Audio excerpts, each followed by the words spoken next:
ಬರೀ ಭಾರತೀಯರಿಗೆ ಮಾತ್ರವಲ್ಲ, ವಿದೇಶಿಯರಿಗೂ ಕೂಡ ಬಿಸಿ ತಟ್ಟಿದೆ ಇಂಡಿಗೋ ಎಫೆಕ್ಟ್.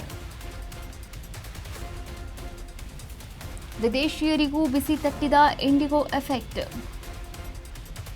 ಕೆಂಪೇಗೌಡ ಏರ್ಪೋರ್ಟ್ನಲ್ಲಿ ಟಿಕೆಟ್ ಕ್ಯಾನ್ಸಲ್ ಆಗಿದೆ. ಏರ್ಪೋರ್ಟ್ನಲ್ಲಿ ವಿದೇಶಿ ಮಹಿಳೆ ಪರದಾಡಿದ್ದಾರೆ. ಬೆಂಗಳೂರಿಗೆ ಆಗಮಿಸಿದ್ದ ಇಬ್ಬರು ವಿದೇಶಿಯರು,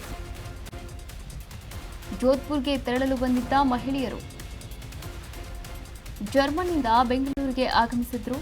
ಈ ಇಬ್ಬರು ವಿದೇಶಿ ಮಹಿಳೆಯರು ಕೊನೆಯ ಕ್ಷಣದಲ್ಲಿ ಫ್ಲೈಟ್ ಕ್ಯಾನ್ಸಲ್ ಆಗಿ ಪರದಾಡಿದ್ದಾರೆ. ಇಂಡಿಗೋ ಫ್ಲೈಟ್ ಕೌಂಟರ್ ಬಳಿ ನಿಂತ ವಿದೇಶಿಗರು ಮತ್ತೊಂದು ಫ್ಲೈಟ್ ಟಿಕೆಟ್ ಬುಕ್ ಮಾಡಲು ಪರದಾಡ್ತಿದ್ದಾರೆ. ವಿದೇಶಿಯರಿಗೂ ಕೂಡ ಈ ಒಂದು ಬಿಸಿ ತಟ್ಟಿದೆ ಇಂಡಿಗೋ ಎಫೆಕ್ಟ್ ಅಂತಾನೆ ಹೇಳ್ಬೋದು. ಕೆಂಪೇಗೌಡ ಏರ್ಪೋರ್ಟ್ನಲ್ಲಿ ಟಿಕೆಟ್ ಕ್ಯಾನ್ಸಲ್ ಆಗಿದೆ. ಈ ಕುರಿತಂತೆ ವಿದೇಶಿ ಮಹಿಳೆ ಮಾತನಾಡಿದ್ದಾರೆ ಕೂಡ. ಬೆಂಗಳೂರಿಗರು ನೋಡಿ, ಬೆಂಗಳೂರಿಗೆ ಆಗಮಿಸಿದ್ರಂತೆ. ಜರ್ಮನಿಯಿಂದ ಜೋಧ್ಪುರ್ಗೆ ಹೋಗೋಕ್ಕೆ ಬೆಂಗಳೂರಿಗೆ ಆಗಮಿಸಿದ್ದಾರೆ.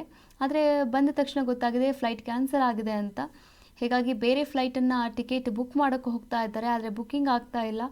ಯಾಕಂದರೆ ತುಂಬ ಜನ ಇರುವಂಥದ್ದು, ತುಂಬ ಜನರು ಕೂಡ ಬುಕ್ ಮಾಡ್ತಾ ಇದ್ದಾರೆ. ಈ ಕುರಿತಂತೆ ವಿದೇಶಿ ಮಹಿಳೆ ಕೂಡ ಮಾತನಾಡಿದ್ದಾರೆ. ನಮ್ಮ ಮಾಧ್ಯಮ ಮಿತ್ರರ ಜೊತೆ ನೋಡ್ಕೊಂಡು ಬರೋಣ. Now it's cancelled. Which country you are from? Germany. Germany, yes. How many days you are from here? We are here for 10 more days. 10 more days. Yes. There is a problem in flight delays and In Germany, yes, also, but not that severe. To Jabalpur. Jabalpur. Now it's cancelled. which country you are from? Germany. Germany, yes.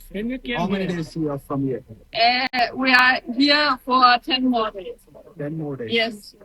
There is a problem in flight delays and In Germany, yes, also, but not